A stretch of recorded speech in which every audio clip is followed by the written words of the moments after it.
नमस्कार दोस्तों, OCN network में आपका स्वागत है। ये जो इकोसिस्टम है कांग्रेस का और वामपंथियों का, देश के भीतर भी और देश के बाहर भी, ये किस तरीके से काम करता है ये ज़रा समझने की ज़रूरत है।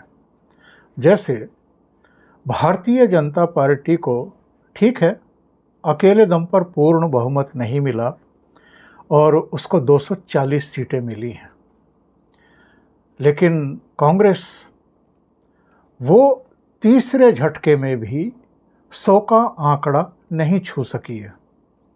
लेकिन परसेप्शन क्या क्रिएट किया जा रहा है कि नरेंद्र मोदी ये चुनाव हार गए हैं और नरेंद्र मोदी की जो सरकार है वो बैसाखियों पर टिकी हुई सरकार है और नरेंद्र मोदी को ये सरकार बनाने का, चलाने का, प्रधानमंत्री बनने का नैतिक अधिकार नहीं है। मैं आंकड़ों पर निगाह डाल रहा था। भारतीय जनता पार्टी को 2019 में करीब 21 करोड़ मत मिले थे और इस बार 24 करोड़ मत मिले हैं। 3 करोड़ मत उनके बढ़े हैं करीब करीब। कांग्रेस को करीब 11 करोड़ मत मिले थे, उसके भी 3 करोड़ बढ़े हैं। तो भी भारतीय जनता पार्टी ने 240 सीटें प्राप्त की हैं। 240 सीटें कांग्रेस को 1984 के बाद किसी भी चुनाव में नहीं मिली है, जबकि 1991 में पीवी नरसिम्हा राव कांग्रेस के ही प्रधानमंत्री थे। इसके बाद 2004 में डॉक्टर मनमोहन सिंह कांग्रेस के ही प्रधानमंत्री थे। 2009 में भी मनमोहन सिंह ही बने और 2004 में केवल 145 सीटें, 2009 में केवल 205-6 सीटें। और ये कहते हैं कि साहब मनमोहन सिंह को और पीवी नरसिम्हा राव को तो नैतिक अधिकार था प्रधानमंत्री बनने का, नरेंद्र मोदी को नहीं। ये परसेप्शन देश के भीतर भी और देश के बाहर भी क्रिएट किया गया है ताकि नरेंद्र मोदी को तीसरी बार जो वो प्रधानमंत्री बने हैं और फुल मेजॉरिटी के साथ बने हैं, जो उनके एनडीए के सहयोगी हैं, जिनके साथ मिलकर के 2014-2019 में भी उन्होंने सरकार बनाई थी। हालांकि भारतीय जनता पार्टी को पूर्ण बहुमत था, इसके बावजूद एनडीए के ही सहयोगियों के साथ मिलकर के सरकार बनाई थी। तो 2024 में भी उन्हीं के साथ मिलकर के बनाई है और पूर्ण बहुमत है। अब उनके पास 300 से ज़्यादा सीटें हैं। 4 जून को जब रिजल्ट आए थे तो 292 सीटें थी एनडीए के पास में, बाद में निर्दलीय भी साथ में आ गए। कहने का आशय ये है कि भारतीय जनता पार्टी की जो उपलब्धि है तीसरी बार सत्ता में आने और तीसरी बार निरंतरता में नरेंद्र मोदी के प्रधानमंत्री बनने की, उस पर एक तरीके से मिट्टी पानी डालने की कोशिश कांग्रेस और पूरा इकोसिस्टम वामपंथियों की जमात करने की कोशिश कर रही है, देश के भीतर भी और देश के बाहर भी। और ये इसलिए भी हो रहा है कि नरेंद्र मोदी, जो उन्होंने घोषणा की थी चुनाव प्रचार के दौरान कि जितने भी भ्रष्टाचारी हैं, ये जितने भी उल्टे सीधे काम इन्होंने कर रखे हैं, इन पर शिकंजा कसा जाएगा, तो एक मनोबल तोड़ा जाए और उनको जो लेजिटिमेसी मिली है, मान्यता मिली है, उसमें प्रश्न चिन्ह खड़े कर दिए जाए। लेकिन आज मैं बात इस बात को लेकर के कर रहा हूँ, एक तरफ नरेंद्र मोदी है, भारतीय जनता पार्टी है, जिसकी 240 सीटें आई हैं, जिसकी केंद्र में तीसरी बार सरकार बनी है और जिनकी, यानी भारतीय जनता पार्टी और एनडीए के सहयोगियों की देश के 20 से ज़्यादा राज्यों में सरकारें हैं। अभी भी 20 से ज़्यादा राज्यों में सरकारें हैं एनडीए की और भारतीय जनता पार्टी की।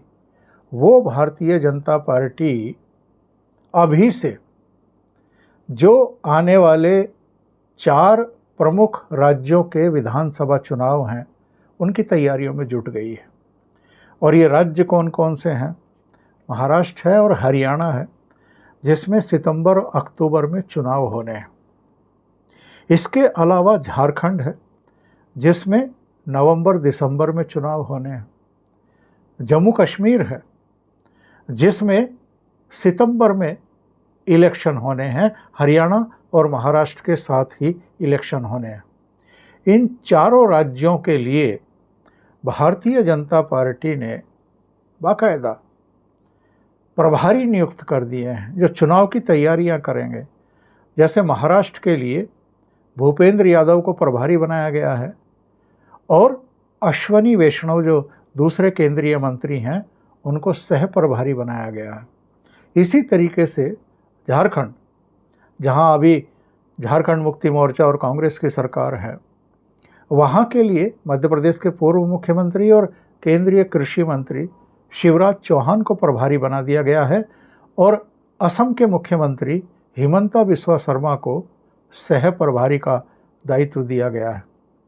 हरियाणा, जहां लगातार 2 बार से सरकार है भारतीय जनता पार्टी की, पहले 9.5 साल तक मनोहर लाल खट्टर रहे और अब नायब सैनी हैं कुछ महीने से, वहाँ के लिए धर्मेंद्र प्रधान को, केंद्रीय मंत्री को प्रभारी बनाया गया है और विप्लव देव जो त्रिपुरा से आते हैं उनको सह प्रभारी बनाया गया है।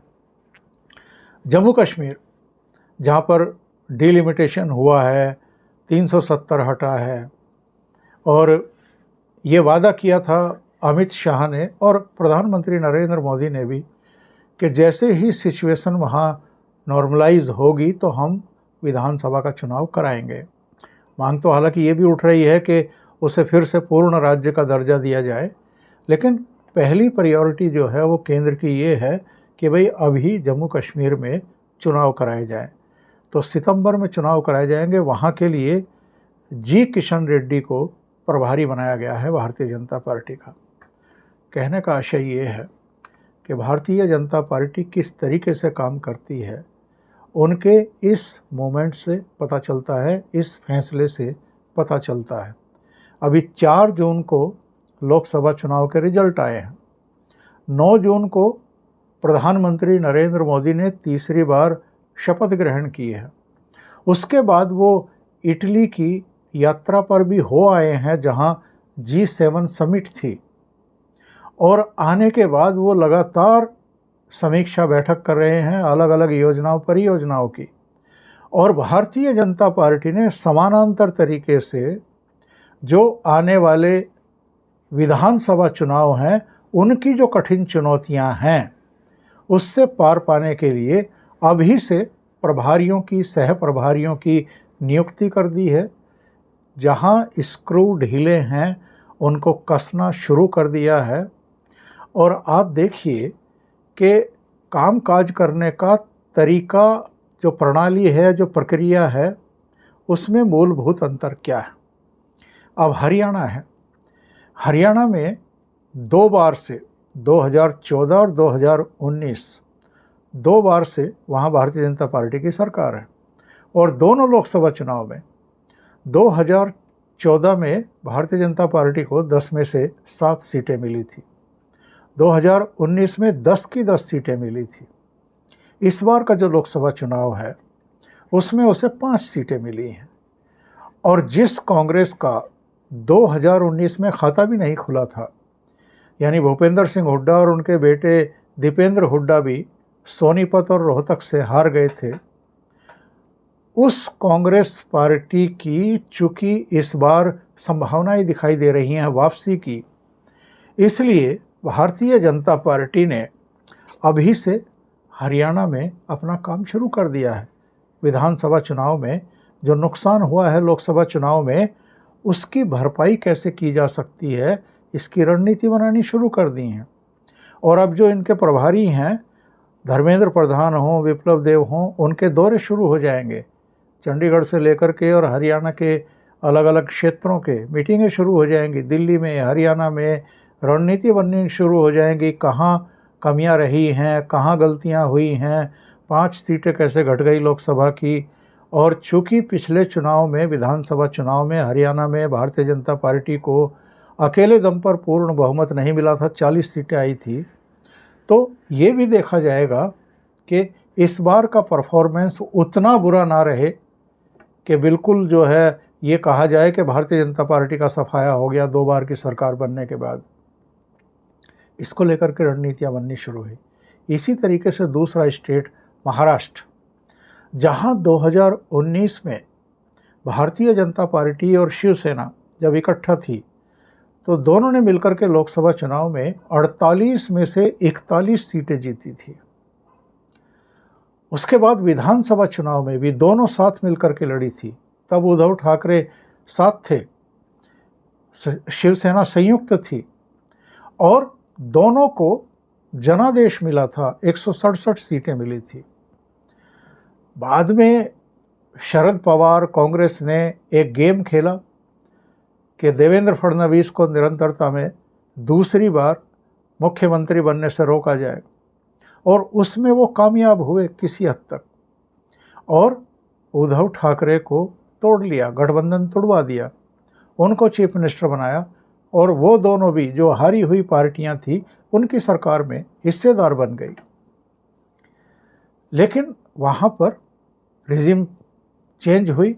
करीब 2-2.5 साल बाद उद्धव ठाकरे की सरकार गिर गई और शिवसेना में एक बड़ी फूट हो गई, बगावत हो गई। एकनाथ शिंदे के नेतृत्व में 40 एमएलए और 10 निर्दलीय भारतीय जनता पार्टी के साथ आ गए, और एकनाथ शिंदे को ही भारतीय जनता पार्टी ने मुख्यमंत्री बना दिया।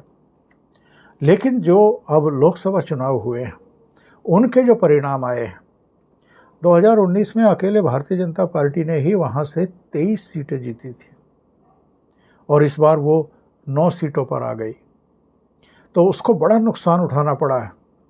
इसी तरीके से जो एकनाथ शिंदे की पार्टी लड़ रही थी और जिसको असली शिवसेना माना गया था चुनाव आयोग के द्वारा भी और सुप्रीम कोर्ट के द्वारा भी, उसको 7 सीटें मिली।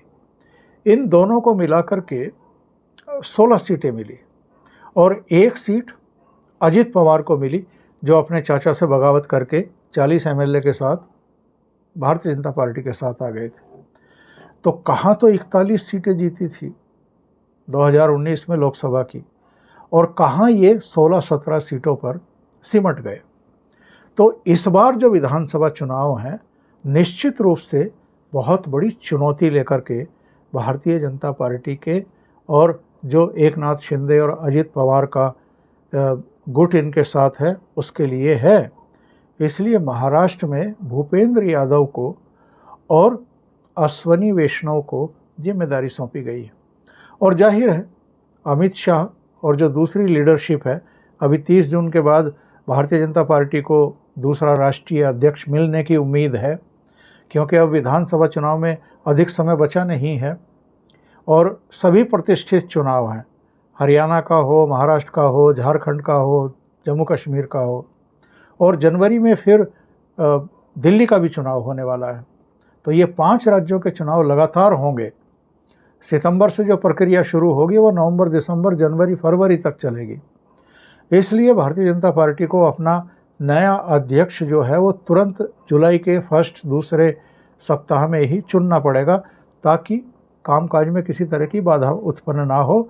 जेपी नड्डा ऑलरेडी जो विस्तारित कार्यकाल था उनका 30 जून को ख़त्म हो जाएगा, उनको नरेंद्र मोदी सरकार में ऑलरेडी कैबिनेट मंत्री बना दिया गया है, स्वास्थ्य मंत्रालय उनको दिया गया है।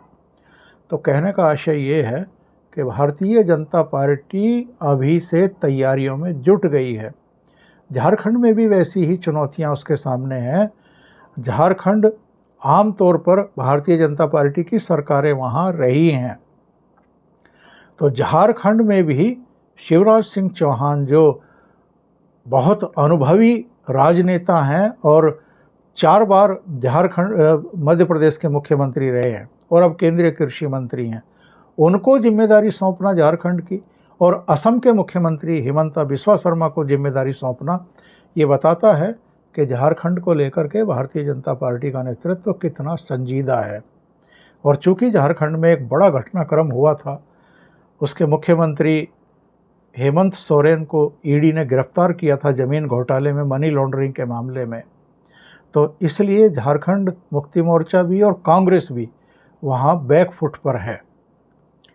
हालांकि लोकसभा चुनाव में भारतीय जनता पार्टी को उतनी सीटें, उतनी कामयाबी नहीं मिली जिसकी वो कल्पना कर रही थी, लेकिन फिर भी इतनी भी कम नहीं है, और वो संकेतक है, इस बात का द्योतक है कि झारखंड में उसको कामयाबी मिल सकती है।